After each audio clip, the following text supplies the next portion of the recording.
those of you that are not familiar with Metrics, we've completed a transaction recently that is really designed to deliver investment product for clients. So many of you will know Metrics Credit Partners, our existing asset management business, where we currently manage around $24 billion of assets. That part of our business and the exposures that clients have been able to gain in private credit through Metrics has been primarily focused on what we would call corporate or institutional lending. Large-scale, complex transactions where we're a significant lender, but it's a significant amount of capital. The next component to our business was Metrics Real Estate Partners, where we're providing investors with exposure to real estate equity in predominantly projects that we're in financing. And those projects are primarily focused on residential and industrial development activities. Navalo Financial Services is a combination of a number of businesses that we've brought together recently. Many of you might think of them as non-bank financial services. These businesses are focused on origination and the risk management associated with consumer and commercial credit. So think about home loans, personal loans, car financing, or small ticket commercial property lending or equipment finance for SMEs. That's completed through the Navalo business. Now, the reason that's relevant is we're looking to launch a series of funds to provide investors with exposure to a broader range of private credit investment opportunities compared to what we currently have offered. And so ABS and RMBS issuance in private warehouses, providing investors exposure to that asset class through assets that are originated by Navalo Financial Services. So we'll speak about that more over the course of the next little while as we bring those products and opportunities to investors.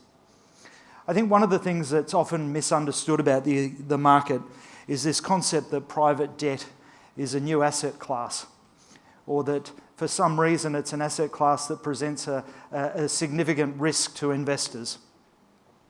Importantly, when you think about the Australian market, most Australian companies are unrated. They're not rated by S&P or Moody's. Most of those borrowers are heavily reliant on the banks for financing. Now, the banks are not going out in public and trading bonds to provide financing to these companies. They're lending money through a loan format and providing finance.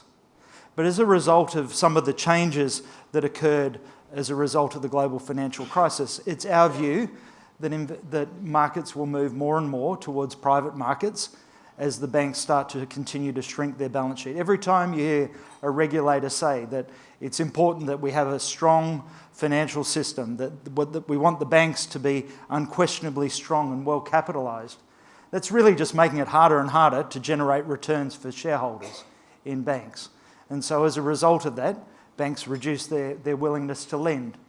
And that capital needs to be provided in an alternative source. And so private credit is a means to be able to aggregate investor capital and provide that financing to companies.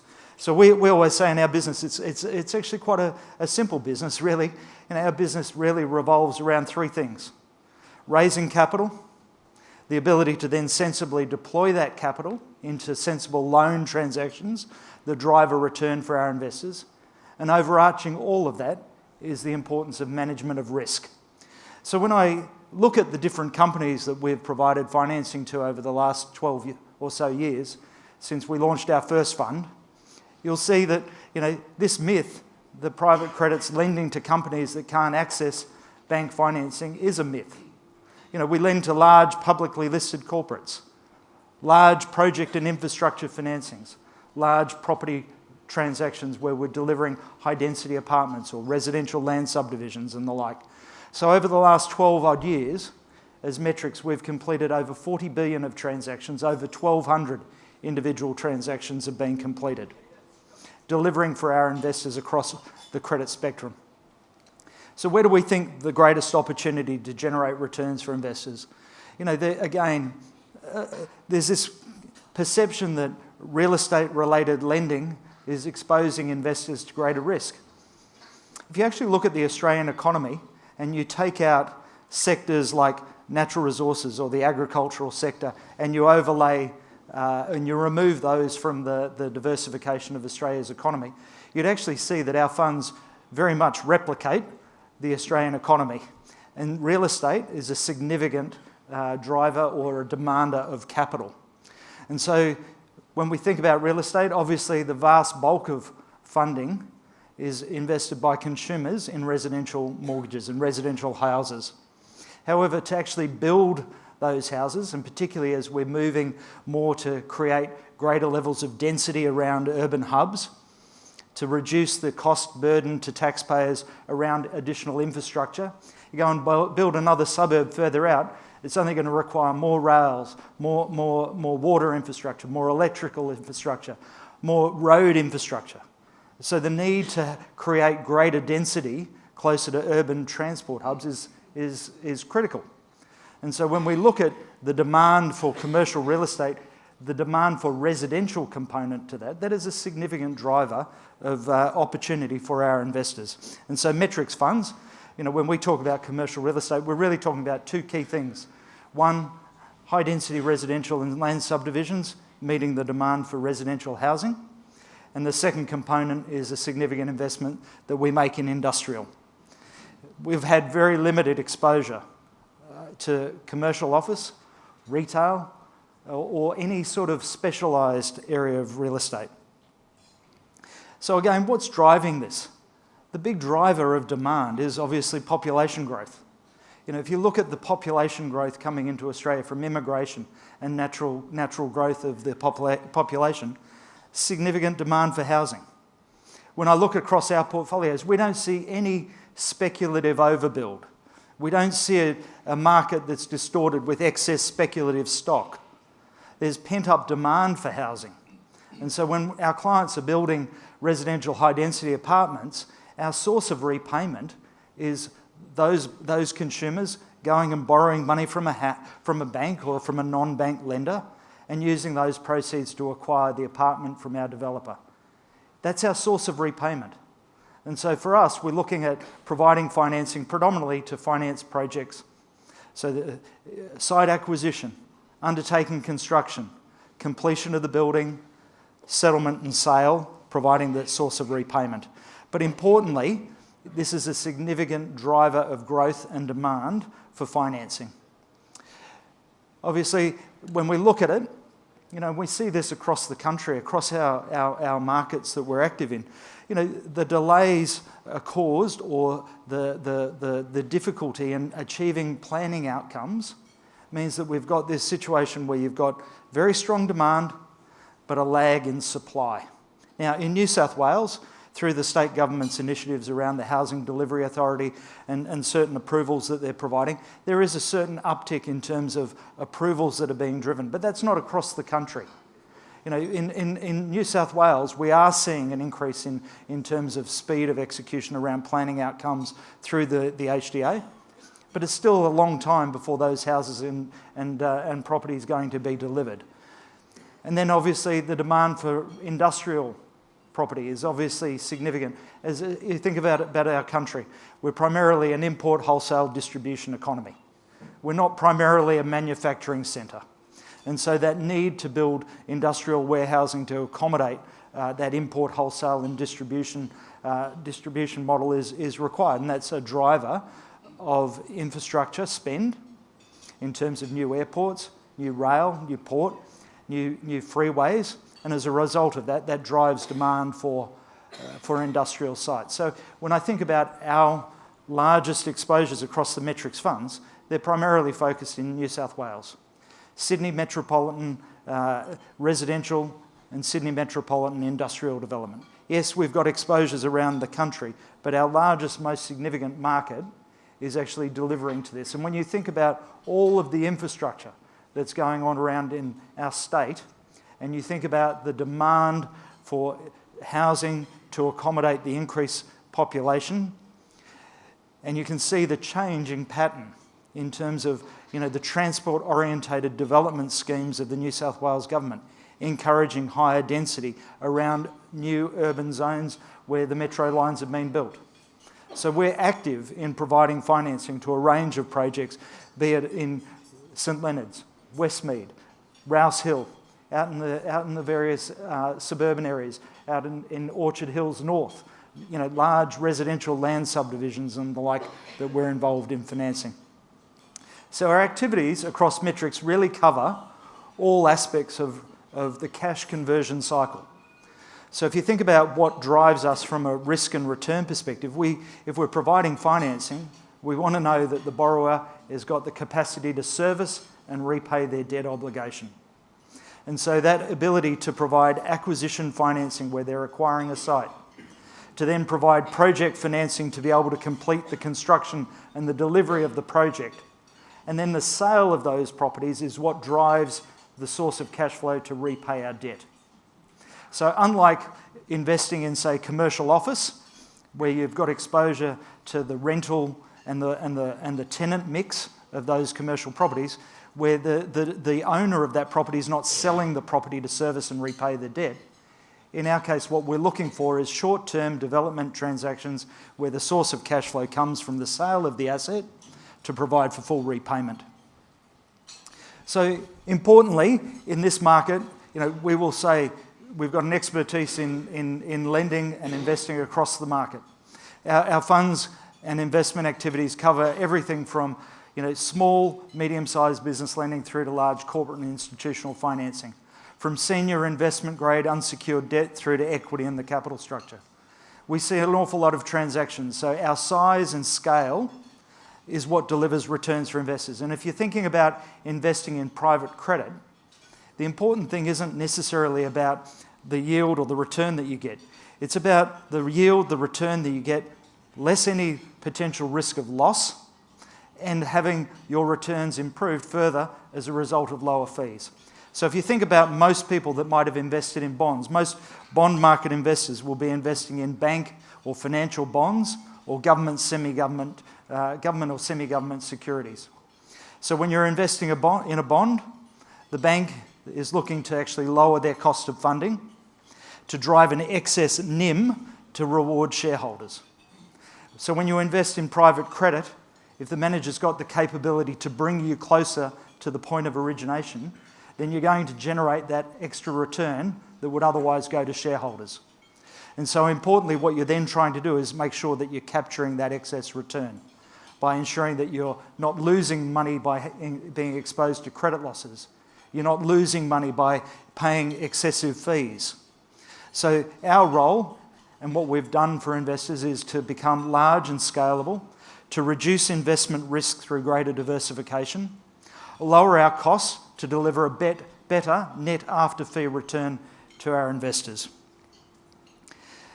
Importantly, you can't do this unless you adhere to high corporate governance standards. And obviously, there's been quite a significant attention on corporate governance matters in relation to private markets as a result of ASIC's discussion paper.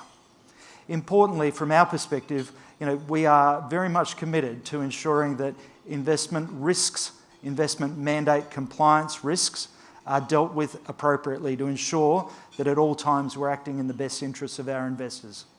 And this governance framework that we have with an independent responsible entity, independent trustee, an independent valuation process, an independent testing of impairments, independent operational risk reviews, independent research and ratings undertaken, extensive relationships with banks, is designed to ensure that when we quote a daily NAV, investors can have confidence that that reflects all of the known information about the portfolio. There should never be a situation in a Metrics fund where an investor reads something in the newspaper or hears some rumour and then worries that it's not reflected in the NAV.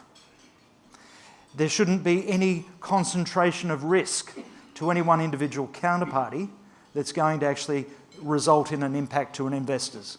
It result in an adverse impact to investors. So we've created over the years a number of different funds that have been designed to allow access to the asset class. I'm a big advocate for the asset class to say lending done appropriately and well provides a lot of protection for investors' capital. Appropriate covenants, appropriate terms, conditions, the taking of security, access to private information to undertake your due diligence is all important in allowing you to underwrite the credit risk appropriately. But then the asset class becomes even more attractive if you can be large and scalable and well diversified. It's an asset class that doesn't require diversification by manager. It requires diversification by underlying asset holdings. And so our funds have been designed to be large, scalable, and provide investors with well-diversified portfolios so that you're not exposed to a significant risk of loss against any one individual counterparty.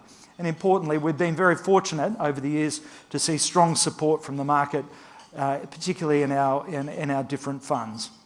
So when we brought MXT to market back in October of 2017, part of it was we provided a small allocation for investors to gain access to our real estate debt fund.